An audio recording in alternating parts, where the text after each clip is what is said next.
Ayun, good afternoon po mga kababayan. Welcome back po sa ating The Captain's Channel. Kung bago pa lang po kayo sa ating channel ay please subscribe po bilang suporta sa ating pro-government channel. At kung kayo po ay nakapag-subscribe na, paki-like na lang po para makapasok naman tayo sa algorithm ni YouTube. So, itong title natin ay Pro-China versus Pro-Philippines. Sino na ngayon ang nagtataksil sa ating bansa? Well, mga kababayan, gera na nga, no? Gera na dito sa pagitan ng mga politiko na sumusuporta dito sa China, no? Talagang harapan nila ipinapakita yung pag-support nila sa China. And of course, yung mga kababayan naman natin, mga politicians, political figure na naninindigan. Paano ba yan? Naninindigan, para sa ating karapatan, at saka soberenya, Pero nagkakaroon po kasi ng mga kanya-kanyang mga opinion ngayon ang taong bayan. Pero ayon naman sa ibang mga political analyst, expert, especially dun sa mga panglabas na polisiya, ay dumadami daw po yung mga sumusuporta, dito kay Pangulong Marcos dahil nga dyan sa kanyang stance against China, or yung stance niya para doon sa karapatan natin, dyan sa West Philippine Sea.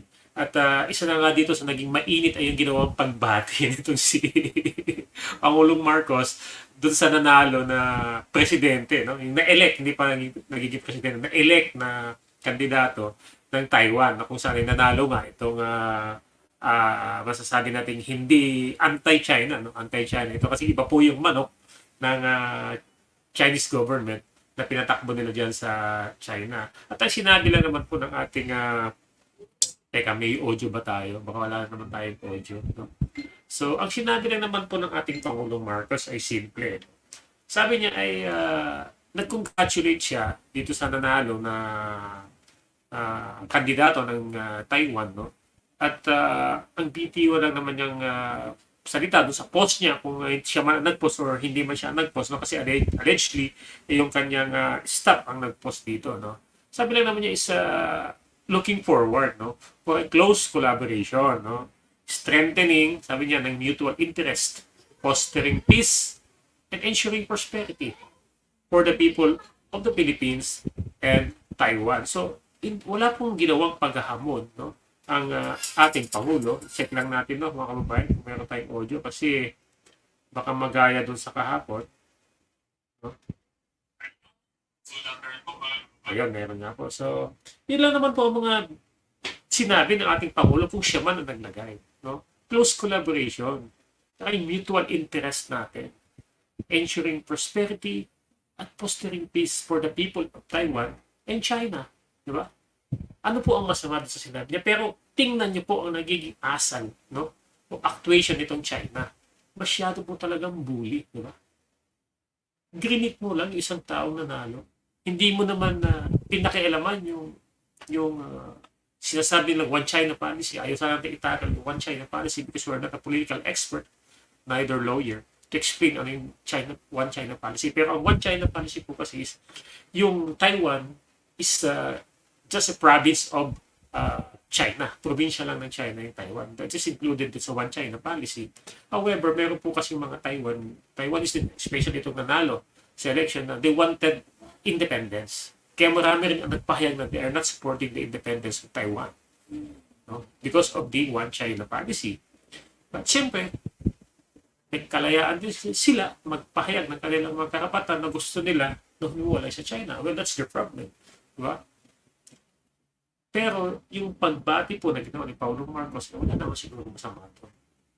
Dahil hindi naman niya kinontra o binayolate kung ano man yung nakapaloob doon sa One China policy. Pero may mga magandang nangyayari po dito sa ating bansa dahil sa mga ganitong usapin.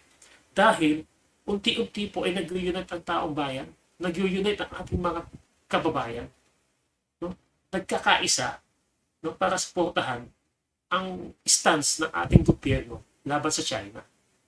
Especially and particularly yung nangyayari na agawan ng teritoryo dyan sa West Philippine Sea. Imagine mga kababayan, yung mga dating kritiko o kontra sa Marcos o kontra sa administration ay nagbibigay din ng mga pahayag bilang pagsuporta dito kay Pangulong Marcos. Example, eto, tingnan po natin. Isang halimbawa, etong si Senator Laila de Lima. No? Ang sabi niya po dito, Senator Laila de Lima, I support DND Secretary Gibo, Senator Risa, Attorney Batong Bakal, and the Philippine Coast Guard in calling out China's spokesperson, no, for her lack of manners and civility in telling what the Philippines and its president should or should not say about Taiwan. So, no, blatantly, sinabi ni Laila de Lima na lack of manners, no? Umayon siya doon sa sinabi nila Secretary Gibo, no? At yung iba pang mga personalidad, a lack of manners, itong ginawa ng spokesperson, no, ng China. At wala silang karapatan, no, na diktahan kung ano yung sabihin ng ating Pangulo. Na hindi naman po ito mapaghamon o hindi naghahamon ng kaguluhan. Yan po ang sabi ni Senator Laila de Lima. Sino pa po? Ito pa po, tingnan natin. Para makita natin na talagang ang suporta ng taong bayan sa ating gobyerno ay dumarami at lumalakas ang panawagan, no, na ipaglaban natin ang ating kalayaan at soberenya. No? So, ito naman po si Risa Hontiveros. So, I'm not a pro Risa Hontiveros, no? From the very start, kinikriticize ko yan. But, dito sa sinabi niya, no, wala silang karapatang pagmanduhan tayo. Ito ang binigyan diin ni Senator Risa Hontiveros kasunod ng pahayag ng China na labag umano sa One China policy ang pagbati ni President Bongbong Marcos kay Taiwanese President-elect Lai Ching-te. So, ano nga naman ang paglabag sa One China policy doon? When you're only calling for prosperity, no? Fostering peace, no? For the benefits of the people of Taiwan and the Philippines. Diba? Sabi ni Risa Hontiveros, China has no business telling Filipinos what to say or not. Definitely. Diba? Sino ba kay China para busalan ang aming bibig? Wala tayo sa Kongreso para busalan nyo ang aming bibig na magsalita. So, wala silang karapatang pagmanduhan tayo gaya ng wala silang karapatan maglayag dyan sa West Philippine Sea, which is likewise, no, yung nagiging actuation ng China dyan sa West Philippine Sea is in violation of One China policy. Why? Kasi po sa One China policy, kung saan pumirma ating dating Pangulong Marcos noong 1975, ay nakapaloob dito na kung anuman ang mga differences, kung anuman yung mga disputes dyan sa kareta na yan na may involve ang ating mga territory should be settled, no, without the use of force and intimidation. Without the use of force po and intimidation to settle disputes dyan sa mga isla na yan. But what China is doing, andyan yung binobomba tayo ng tubig, yung mga barko natin, andyan yung inaharang nila by force, etong mga resupply missions natin, andyan yung pinagbabawalan ng ating mga isda at tinatakot, and now, lately, we will face drastic military action for violating One China policy. So who is not adhering to the One China policy? Is it the Philippines or China themselves? They don't even respect our exclusive economic zones, and they don't even, no, hindi nila kinikilala yung international law, no? International Convention on the Law of the Sea, United Nations Convention on the Law of the Sea. Tapos may lakas pa kayo ng loob na pigilan kami magsalita. So, dagdag pa natin sa sinabi ni ni Senator Risa Hontiveros, no? As I told before, we must review the so-called One China policy. China has done far. China has done far. Hindi ko po mabasa yun na sila. Than things in our territories compared to congratulatory message to Taiwan. Mas marami pang ginawang kalokohan o bulastugan itong China as compared dun sa pagbati na ginawa ng ating Pangulo. Imagine, kung gaano kadiktador, kakomunista itong China na ito. Babatiin lang ang presidente natin, yung nanalo sa patimpalak, nanalo sa paligsaan o nanalo sa pagka-presidente sa Taiwan. Nagbabanta na ka. Sabi, who are you to dictate, no? Kung ano sasabihin ng Pilipinas at ng aming presidente, wherein hindi naman siya nanghihikayan na magsagawa ng kaguluhan. So, ito naman kasi yung press statement naman po ni DND, no? Secretary Gibo Chidoro. It is unfortunate that the PRC Ministry of Foreign Affairs spokesperson stooped such low and gutter-level talk, resorting to insulting our president and the Filipino nation, and further debasing herself, the ministry, and the party she represents in the process. But then again, we should not all be surprised. Huwag daw tayo masurpresa sa mga ganitong pag-uugali ng mga Chengwa na ito.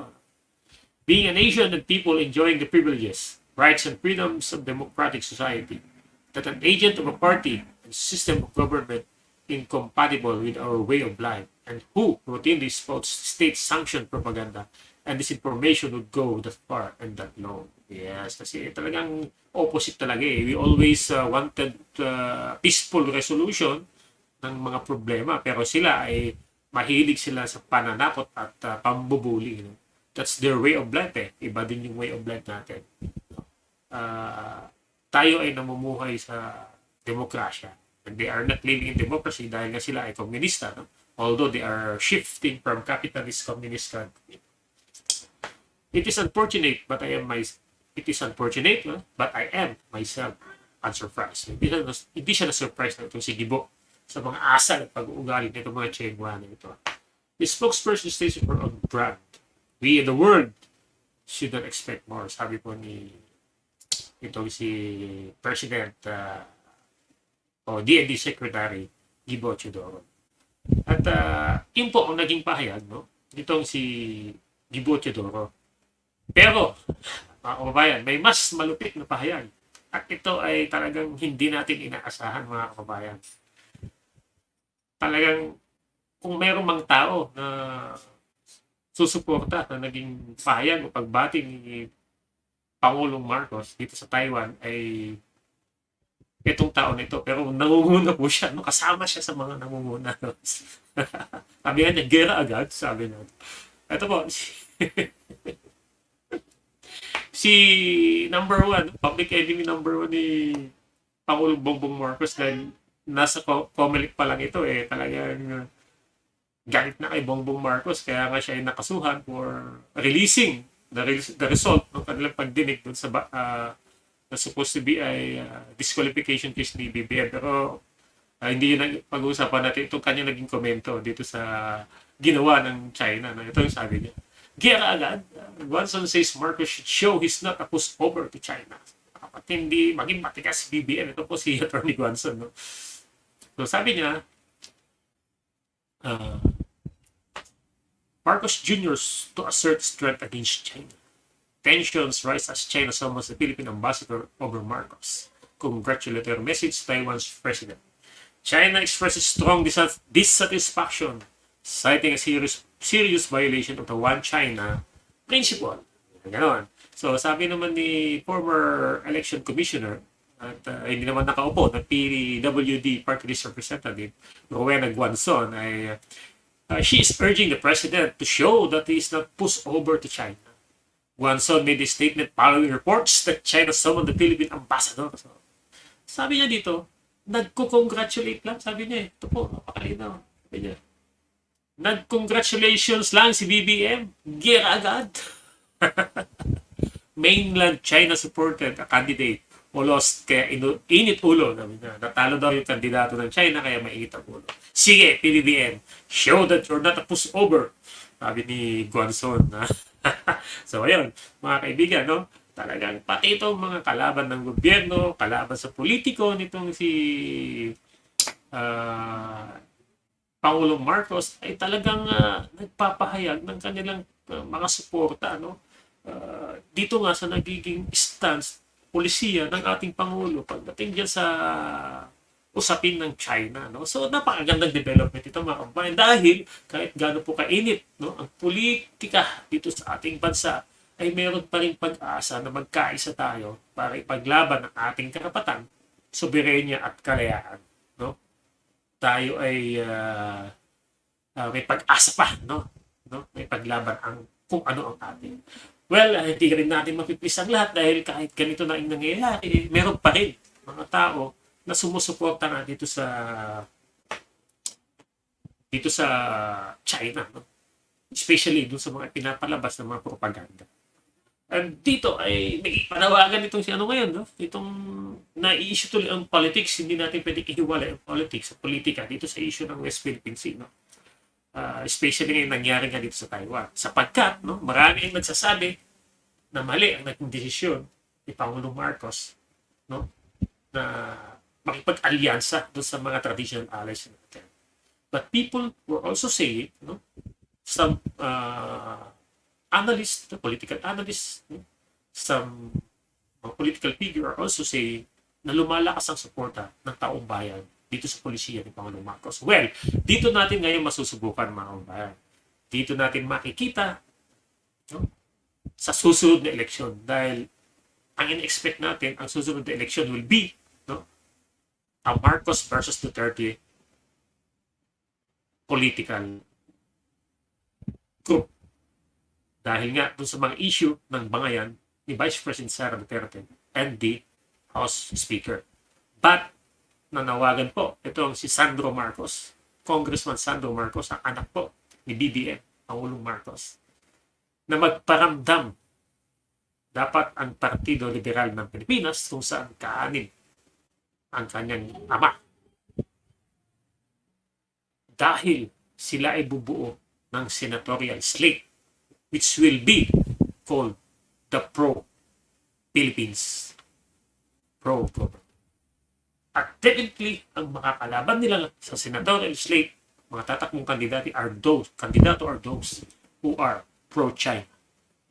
So, the senatorial slate, next election will be the pro-China and the pro-Philippines senatorial candidates. Kaya mga kababayan, ngayon pa lang, maging mapanuri na tayo, maging mapagmasid kung sino-sino nga ba ang mga tao na sumusuporta sa China at kung sino yung mga tao na pinaglalaban ang ating kalayaan.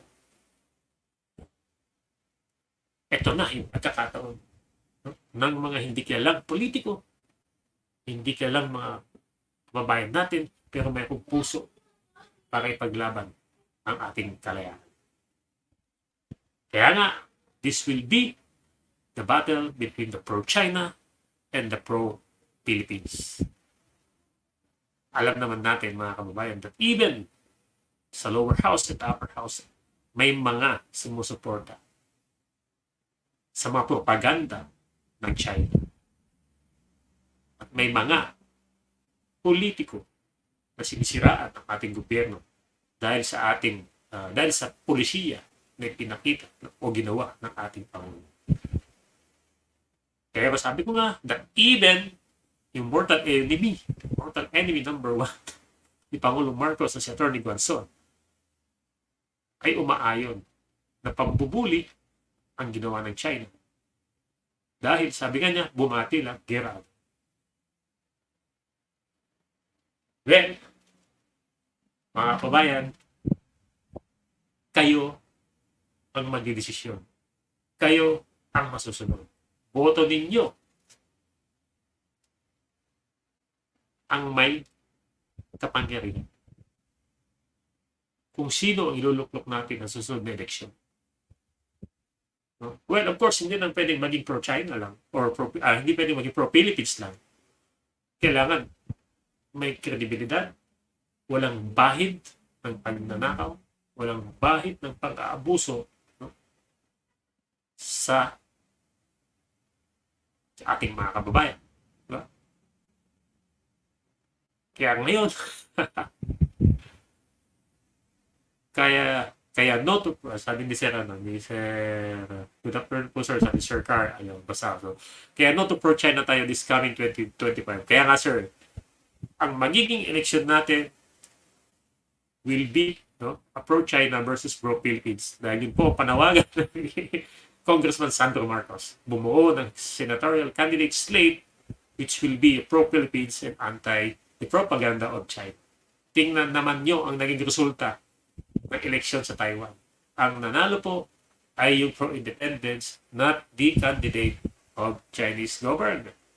Kahit pa may one China policy yan at kinikilala na ang kanilang mainland ay Beijing at sila ay probinsya lang ng China, but still, they are fighting for independence. Not actually independence, but they wanted to be separated from China.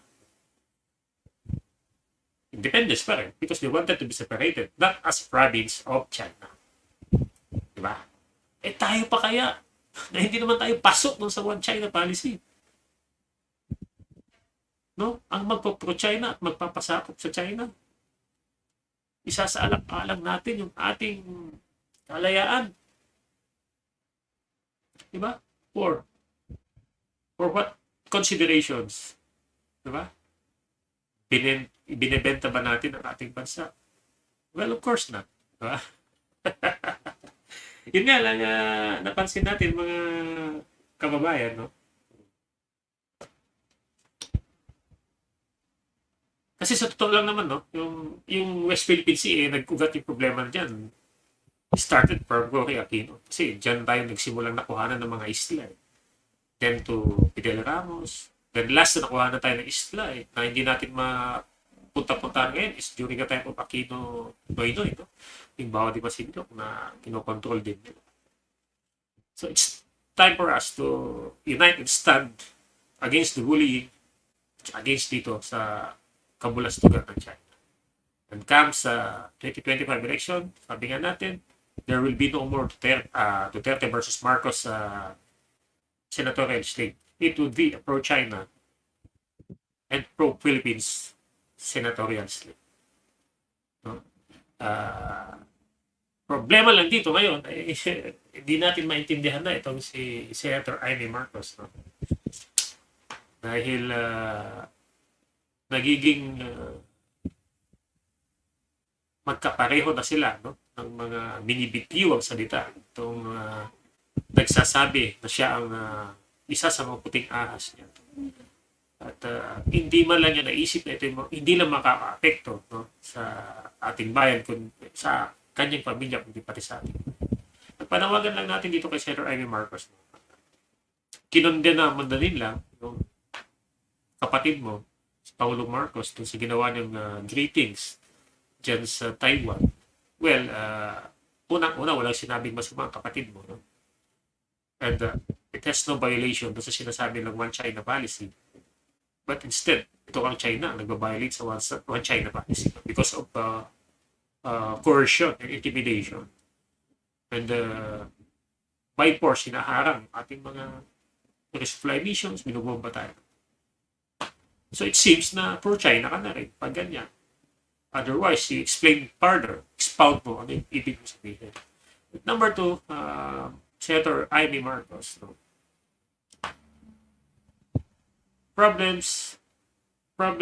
Nangyayaring problema sa politics. It also happened within the family. Mayroong problema na isinisigaw mo between House Speaker Martin Romualdez and Vice President Inday Sara Duterte. Well, I have high respect for Vice President Inday Sara Duterte. Why not talk to them, no? Both. Kung may chance na kaya mo silang pag-usapin, why not? Bakit kailangan mong ilantad yung mga pinag-usapan nyo ni Martin Romualdez? Kaya ang taong bayan tuloy, Senator Imee, nagdududa, ikaw ba talaga ang puting ahas ni Mahal? Luka. Si Balahura, luka. Kasi the way Balahura, no, was destroying the image of our president is the same way you are doing with Martin Romualdez.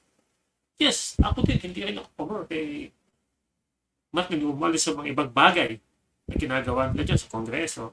But is that the way how you should settle the problem? And even calling him, he's not a Marcos? So what? If he's not a Marcos, if he is doing good for the country and for the president. But I'm not saying he's doing good. No? Eh, ikaw, you're a Marcos, but you're destroying the image of your brother. Diba? Ba't kailangan pang ipagsigawan? Yung sinabi ni Martin Romualdez na nagiging Duterte ka pa rather than being a Marcos. Being the eldest dyan, Madam Imee, Manang Imee, ikaw dapat ang gumawa ng paraan para maayos ang mga gusot na yan. Hindi ikaw ang magpapasimula ng mga kaguluhan. Kung meron man kayong conflict, hindi sa Marcos, isipin nyo na lang yan. Huwag kang gagawa ng makakaapekto unang-una sa ating bayan, pangalawa, sa kapatid mo, pangatlo, sa pamilya ninyo. Either personal or political issue. Kung hindi mo magusto, kung hindi man makuha yung gusto mo, bilang kapatid, mag-giveaway ka na lang. Ikaw nga pinakamatanda dyan. Dapat marunong kang umintindi. At ikaw, ang umaayos dapat sa mga gusto. No? Ikaw dapat ang kumakausap sa mga tao na nagbibigay ng problema sa iyong kapatid. Hindi natin maiiwasan yan na may mga problema na darating sa lamesa ni Pangulong Presidente. At sana huwag ka nang dumagdag pa. Tumulong ka na lang kung paano masettle ito. Whether you like it or not, ayusin mo, tumulong ka. Hindi yung gagatungan mo pa ang problema. Diba? Sabi ni Ma'am Sir Carl, Ma'am Biktima, no to China. Hindi tayo pautos. Si Diggs kasi nakaupo, hindi talaga niya pinagtanggol ang West Philippine Sea. Dami hindi nakapangisda sa karagatan natin. Well, totoo po yan. Even during the time of Noynoy Aquino, di ba, yung nawala nga sa atin yung baho di Masinloc, no? At hindi na nga nakakapangisda yung ating mga kababayan. And nung pumasok po si Pangulong Rodrigo Duterte, ang naging polisiya naman niya ay friends to all and enemies to none. And nakipag-usap siya sa China. However, alam niyo naman po kasi ang China, mga kababayan, komunista nga po eh. Ang communist po, ang number one po, no, na motivation ng mga yan, no, ay itong style ni Mao Zedong, Mao Zedong.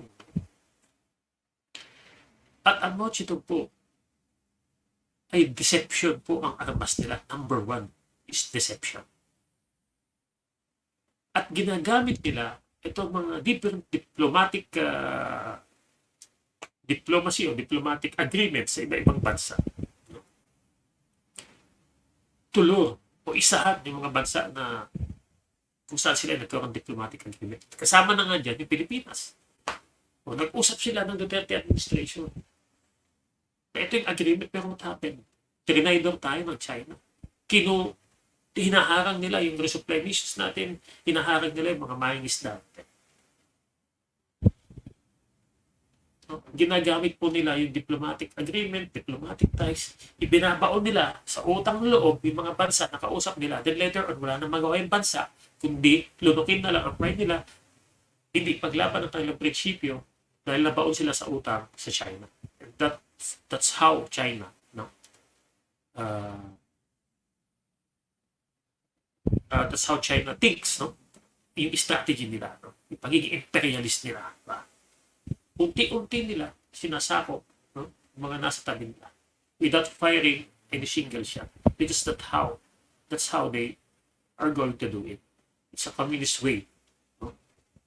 Strategy. Yung protracted war, di ba yung NPA protracted war yan? Because it was patterned dun sa Mao Zedong. Same with China. Unti-unti hanggang sa makuha nila mainland Philippines. And pure of deception. Kaya mahirap makipagkasundo sa China because they will take advantage. Ibabaon tayo sa utang na loob o anumang utang inang yan, di ba? Lahat ng tulong pero may kapalit. Kaya we cannot blame President because nagtiwala siya. Nagtiwala siya sa kwan. But now, of course, because of the past experiences, syempre, di na papayag ang ating Pangulong Marcos na may saan ulit tayo. Ito mga Shenhua ito. Kaya nga, the President wanted to build structure doon sa Ayungin Shoal, no? Para naman mabigyan ng, kumbaga, kikas yung ating mga sundalo na nagbabantay sa ating isla. Kawawa naman sila doon sa barko na sila na nakasadsad. Sino presidente ang nakagawa no? O gagawa nun, although gagawin pa lang, but it's part of the plan. Sinabi na ng AFP. At meron ng budget allotted for that structure. No? Kaya dito nagagalaiti yung Chinese na naman. Yung One China policy po noon, that's how many years ago? Decades ago, 1975. Iba na po ang takbo globally ngayon. No? Iba na yung naging ugali. Iba na yung mga namumuno sa China ngayon, sa namumuno ngayon. Masyado ng sakim, no? Sa teritoryo itong mga namumuno sa China. Yun po ang problema dyan sa China ngayon.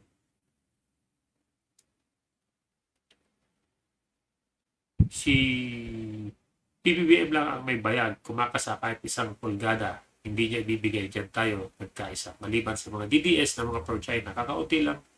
Mga yan, may ingay lang ngayon. Pinapatulan na sila. Well, sabi ko nga ma'am, is even si, itong si Attorney Guanzon, na number one na kritiko dito, si Pangulong Marcos, nagsabi na, sabi nga, nag-congratulate lang si BBM Guerra. Sabi niya, sige Marcos, sabi niya, ipakita mo, no? Na hindi ka takot sa China. Kaya mong maglaban yung territory natin. Mismong si Ruwena Guanzon na nagsabi ko. And of course, sabi nga natin, yung mga pro-China ay malalaman natin yan comes 2025 election. Dahil nga sa panawagan nitong si Congressman Sandro Marcos, no, presidential son, na nawagan siya sa kanyang mga kapartido to gumawa ng isang senatorial slate na kung saan pro-Philippines and not pro-China. So this will be a battle between the pro-China and the pro-Philippines. Mga kababayan, not a pro-Duterte and pro-Marcos na tunggalian. And syempre, alam na natin kung sino yung mga senador na re-electionist, sino yung mga political figure na tatakbo comes 2025, kilalanin natin sila. Kung mga ito ba ay umaayon sa polisiya na paglaban ng ating kalayaan o sila ay pumapabor, no? Sa mga nagiging hakbang nitong mga Shenhua. No? Shenhua. Sabi ni Ma'am Biktima, 90% ng karagatan natin gusto ang kinin ng China. Pag-iisipan mo hanggang Palawan, no? Sakop nila. Kaya yung Pag-asa Island hanggang doon ang barko nila. Pero ngayon, pulasan na sila. Lumaki lang ulo ng China. Yes. Hindi lang po Palawan. Hanggang dyan nga sa Zambales, di ba? And even part of Ilocos and Pon kasi may mga presensya ng ano dyan eh. Mga Chinese fishing vessels dyan. Kasi West Philippines nga yan. Nasa boundary nga tayo ng China. And sa karagatan natin, no? Karagatan ng boundary natin. Sana may taboy sila because of the presence ng ating mga allies, no? Na nandiyan ngayon. Most especially itong US, no? Itong Japan. And of course, nandiyan din yung Australia. And gusto talaga na iparamdam na nandiyan sila bilang kaalyado ng Pilipinas. At di ba mayroon nga po tayong 4 EDCA sites, no, na kung saan ay pwede manatili mga sandatahan ng iba't ibang bansa. No? But of course, led by the US. And as to the, hindi naman po tayo naghahangad ng gera. Ang sa atin lang naman ay ipaglaban natin yung ating karapatan. Anyway, sabi nga nila, even the US, sabi nila, pinoprotektahan lang din nila yung freedom of nations. Walang sino man dapat magbawal o umarap sa mga barko na dumadaan dyan sa West Philippine Sea. Dahil parte ito ng international waters. At kung susundin talaga ng China yung kanilang One China policy, hindi sila dapat kumukuha ng mga isla na nasa loob ng exclusive economic zone natin. Although, sabi nga nila, One China policy was